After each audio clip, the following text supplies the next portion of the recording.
भारत की अद्भुत गाथा।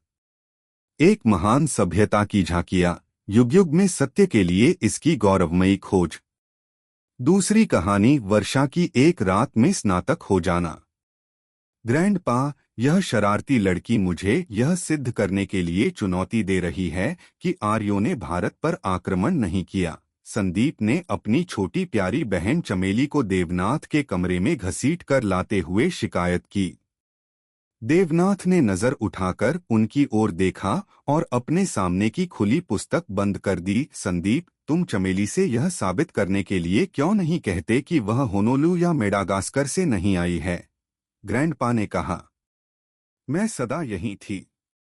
मैं इसी घर की हूं, चमेली ने दावा किया। बिल्कुल ठीक। यदि मैं कहूं कि तुम इस घर की रहने वाली नहीं हो, एक दिन होनोलू या मेडागास्कर से इस घर में टपक पड़ी, तो मुझे यह प्रमाणित करना होगा। यही बात भारतीयों के साथ लागू होती है। वे हमेशा यहीं थे। किसी बात से यह संकेत नहीं मिलता कि वे हिमालय के पार से यहाँ आए।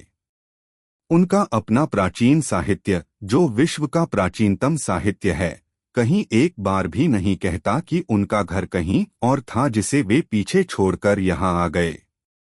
कोई आख्यान, कोई परंपरा, कोई ऐतिहासिक तथ्य कुछ भी इस दिशा में इशारा नहीं करता। बल्कि यह विश्वास करने के कई कारण मिलते हैं कि प्राचीन भारतीयों ने सुदूर देशों की खोज की और उनकी सभ्यताओं पर अपनी संस्कृति और अपने धर्म की छाप छोड़ी, ग्रैंडपा देवनाथ ने कहा। लेकिन ग्रैंडपा, इस मत को बल कैसे मिला कि आर्य किसी अन्य सुदूर देश से भारत में आए? चमेली ने पूछा। यह सिद्धांत अंग्रेजों ने फैलाया जिन्होंने हम पर शासन किया।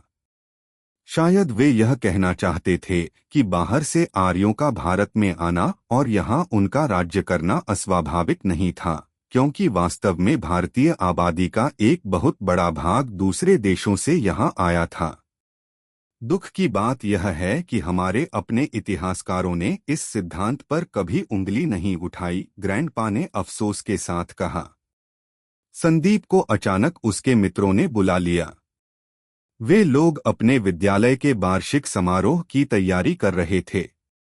उन्हें अपने अध्यापकों के साथ बैठक में योजना को अंतिम रूप देना था। ग्रैंडपा, कल आपने संदीप को नचिकेता की कथा सुनाई थी। उसने बड़े गर्व के साथ उस कहानी को मुझे सुनाया। कृपया पुराकाल की वैसी ही कोई कथा मुझे भी सुना दें, जिसे उसके लौटने पर मैं भी उसे सुना सकूं, चमेली ने अनुरोध किया। ठीक है। मैं एक ऐसी कहानी सुनाता हूं जो तुम्हें प्राचीन भारत के अध्यापकों और छात्रों के बारे में बोध कराएगी। वैसे यह कहानी नहीं है, बल्कि एक छात्र के जीवन की सच्ची घटना है, जो बाद में एक बहुत बड़ा ऋषि बन गया। इतना कहकर देवनाथ ने कहना शुरू किया। धौमे नाम के एक बड़े आचार्य थे, जो एक मनोरम घाटी में एक विद्यालय का संचालन करते थे। विद्यालय की पृष्ठभूमि में सुंदर पहाड़ियां थीं और सामने जंगल का विस्तार था। तब विद्यालयों को गुरुकुल या गुरु का घर कहा जाता था। अपने घर से दूर छात्र अपने आचार्य के साथ प्राकृतिक सौंदर्य से ओतप्रोत वातावरण में रहते थे। भूमि थी जिसमें आश्रम वासी तथा छात्र अन्न उपजाते थे। एक दिन बहुत भारी वर्षा हुई। दूसरे दिन और रात में भी वर्षा नहीं रुकी। तब आचार्य धौमे चिंतित स्वर में बोले, आशा है झील का पानी बांध के ऊपर तक नहीं आएगा और फसल डूबने। गुरुकुल प्रायः एक महत्तर संस्था, जिसे आश्रम कहा जाता था, का भाग होता था। गुरु आश्रम और गुरुकुल दोनों का प्रधान होता था। छात्रों के अतिरिक्त योग का अभ्यास करने वाले भी आश्रम के बासी होते थे। चमेली ने बीच में प्रश्न किया, ग्रैंडपा, योग क्या होता है, क्या बताएंगे? लेकिन अभी नहीं। संदीप के लौटने तक मैं पहले कहानी सुन लेना चाहूंगी। देवनाथ हंसते हुए बोले, बहुत अच्छा। जब तुम्हारा भाई आ जाएगा तभी योग के बारे में बताऊंगा। तुम्हें उसे यह ज्ञान देने में परेशानी नहीं होगी। हाँ तो कहानी पर वापस आते हैं। धौम्य ऋषि के आश्रम के निकटवर्ती जंगल के केंद्र में एक झील थी। झील के पास आश्रम की कुछ कृषि भूमि थी जिसमें आश्रम वासी तथा छात्र अन्न उपजाते थे। एक दिन बहुत भारी वर्षा हुई। दूसरे दिन और रात में भी वर्षा नहीं रुकी। तब आचार्य धौम्य चिंतित स्वर में बोले, आशा है झील का पानी बांध के ऊपर तक नहीं आएगा और फसल डूबने से बच जाएगी। आश्रम के छात्रों में आरुणि सबसे अधिक होनहार और गुरु का विश्वास पात्र था। उसका अध्ययन पूरा हो चुका था। शस्त्रों के ज्ञान में उसने प्रवीणता अर्जित कर ली थी और वह दर्शन की टीका में निष्णात था। योगासनों में भी उसे दक्षता प्राप्त थी। लेकिन अभी आचार्य ने उसे घर जाने का आदेश नहीं दिया था। जैसे ही आरुणि को आचार्य की चिंता के विषय में ज्ञात हुआ, वह तुरंत खेतों का निरीक्षण करने निकल पड़ा। वर्षा कुछ थम गई थी। दो काले बादलों के बीच चांद चमकता दिखाई पड़ा। चांदनी के प्रकाश में आरुणि ने खेतों की सही स्थिति का अनुमान लगा लिया। झील का बांध एक स्थान से टूट गया था और खेतों में पानी भरने लगा था। आरुणि ने खेत से मिट्टी निकालकर टूटे हुए बांध की मरम्मत करने का प्रयास किया, किंतु बांध का कटाव बढ़ता गया और झील का पानी और तेजी से खेत के अंदर भरने लगा। आरुणि ने सोचा कि आश्रम से अन्य साथियों को लाकर बांध की ठीक से मरम्मत कर दे, लेकिन क्या उसके पास इतना समय था? एक एक पल उसके लिए भारी संकट बनता जा रहा था।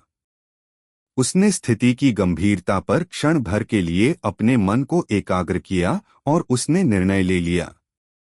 टूटे हुए मेड़ पर वह स्वयं लेट गया।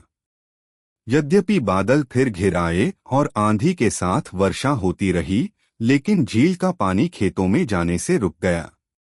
वर्षा की ठंडी हवा और पानी से आरुणि का शरीर अकड़ गया और वह अचेत हो गया।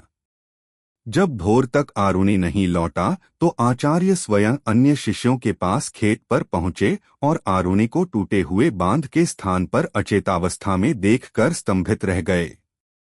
उसे तुरंत आश्रम में लाकर कुछ छात्रों ने उसकी सेवा की, जबकि कुछ अन्य शिष्यों ने बांध की मरम्मत की। जब गुरु की देखरेख में आरुणि की चेतना वापस लौटी तो गुरु ने कहा, वत्स, तुम्हारी शिक्षा पूरी हो गई। आज तुमने विशिष्टता के साथ स्नातक की उपाधि अर्जित कर ली। आरुणि आचार्य के प्रति कृतज्ञता में नतमस्तक था। क्या उत्तम चरित्र है, चमेली ने विस्मयपूर्वक कहा। यह अच्छी बात है कि कहानी तुम्हें पसंद आई। मैं आशा करता हूं कि तुम्हें यह स्पष्ट हो गया होगा कि आरुणि ने शास्त्रों के उत्तर देने की अपेक्षा एक भिन्न प्रकार की परीक्षा उत्तीर्ण की। उसके कार्य से यह तुरंत पता चल गया कि विद्वान होते हुए भी वह कितना विनम्र है। आवश्यकता पड़ने पर वह शारीरिक संकट झेलने को तैयार हो गया। अपने उद्देश्य यानी फसल की रक्षा का उसका दृढ़ संकल्प अनुकरणीय है। सच्ची शिक्षा हमें आदर्शवादी और यथार्थवादी दोनों ही बनना सिखाती है। यह हमें अपने अहंकार के सीमित व्यक्तित्व से ऊपर उठना सिखाती है और हमारे हृदय में त्याग और बलिदान की भावना जगाती है। आरुणि की सहज और अनायास क्रिया से ऐसा लगता है कि ये सारे गुण उन्होंने अपने चरित्र में सिद्ध कर लिए थे। क्या तुमने समझ लिया? जी हाँ ग्रैंडपा।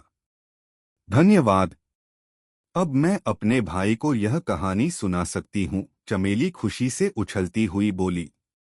लेकिन क्या सिर्फ इसीलिए मैंने तुम्हें यह कहानी सुनाई? क्या आरुणि के गुणों को अपने जीवन में उतारने की कोशिश नहीं करोगी? करूंगी ग्रैंडपा। बहुत बहुत धन्यवाद।